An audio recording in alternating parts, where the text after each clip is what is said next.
El proyecto Neptuno, que pretende potabilizar agua del Río de la Plata extraída en la zona del balneario Arasatí, allí en el departamento de San José, hizo que corrieran ríos de tinta sobre la conveniencia y viabilidad de esa idea. Y en las consideraciones de índole ambiental, una de las que más veces se repitió y se analizó tiene que ver con la eventual aparición recurrente de cianobacterias en esa zona de nuestro país, sobre todo en los litorales de Colonia y San José. ¿Qué hay de cierto en esa afirmación? ¿Cuántos días o cuántos meses en el año se pueden apreciar floraciones de cianobacterias en el Río de la Plata? ¿Qué pasa en el resto del estuario, en lo que no es costa? ¿Hay investigaciones? ¿Hay conocimiento? Bueno, dialogamos con Bernardo Zabaleta, investigador de Facultad de Ciencias, quien está trabajando y generando conocimiento sobre la presencia o no de cianobacterias en el estuario del Río de la Plata. Vemos la primera parte del informe.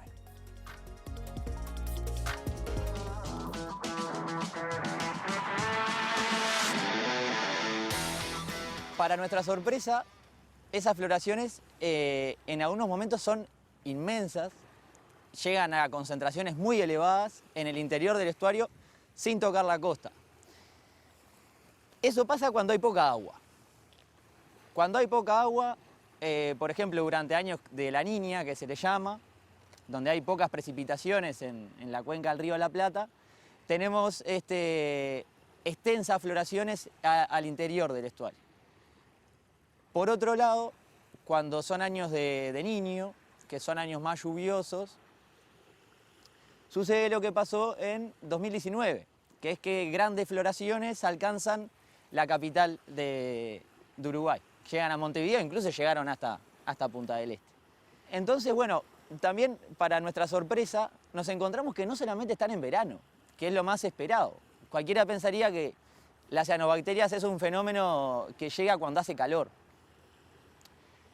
Pero, ¿qué pasa? Cuando llueve, se arrastra la biomasa de cianobacterias desde los embalses hidroeléctricos, que funcionan como grandes criaderos de cianobacterias. Entonces, también durante el invierno podemos tener situaciones en las que hay grandes cantidades de biomasa en los embalses y que cuando llueve esa biomasa es transportada aguas abajo y termina llegando.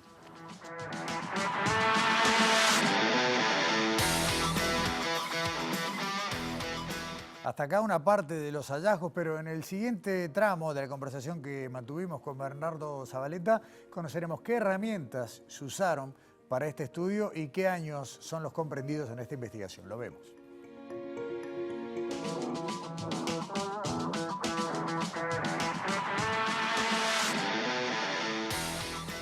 Trabajamos con un satélite, que es la Agencia Espacial Europea, que tiene una resolución de 10 por 10 metros de píxel y que pasa cada 5 días.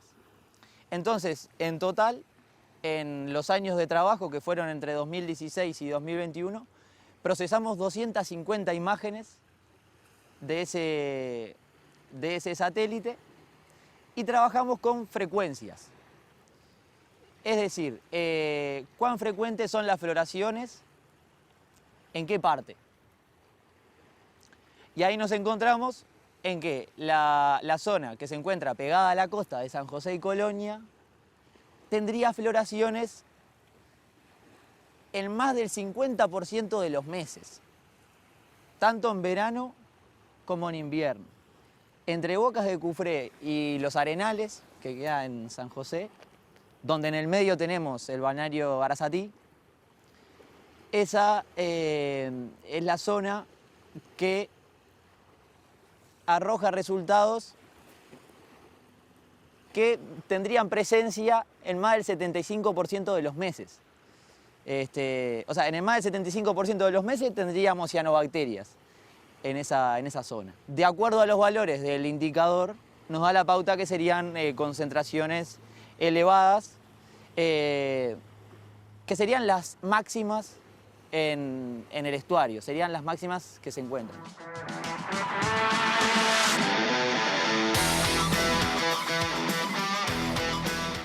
A veces nos quedamos con la percepción en cuanto a las floraciones de cianobacterias de lo que pasa aquí en la capital, digamos al este del río Santa Lucía. Sin embargo, queda dicho, en verano y en invierno, más del 75% de los meses tienen presencia las cianobacterias en las costas de los departamentos de San José y Colonia. Pero avancemos un poquito más y conozcamos otras conclusiones de este informe.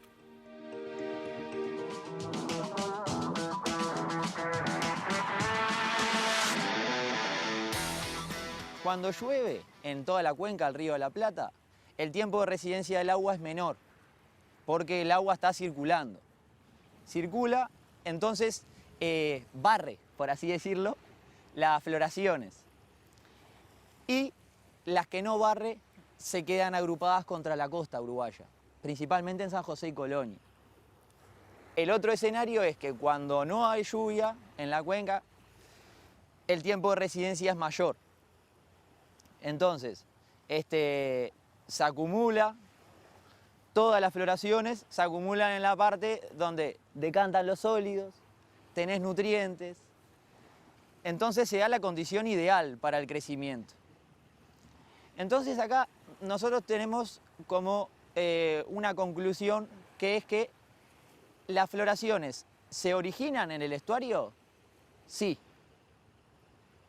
¿El estuario recibe floraciones de otro lado? También. El estuario funciona como un criadero durante los momentos del menor caudal, tanto del río Uruguay como del río Paraná.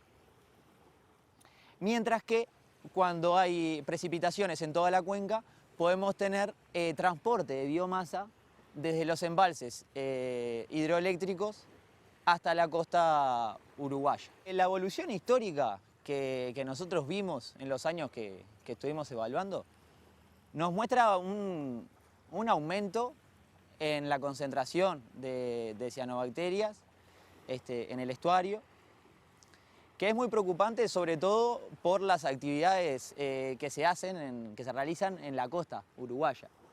Entonces, como pudimos ver en este verano, los departamentos de San José y Colonia son los más afectados.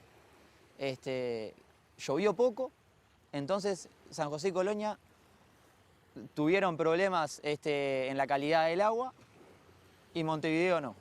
Con esta primera investigación de la dinámica espacial y temporal de la cianobacteria, sabemos que cuando llueva las vamos a tener que esperar en Montevideo.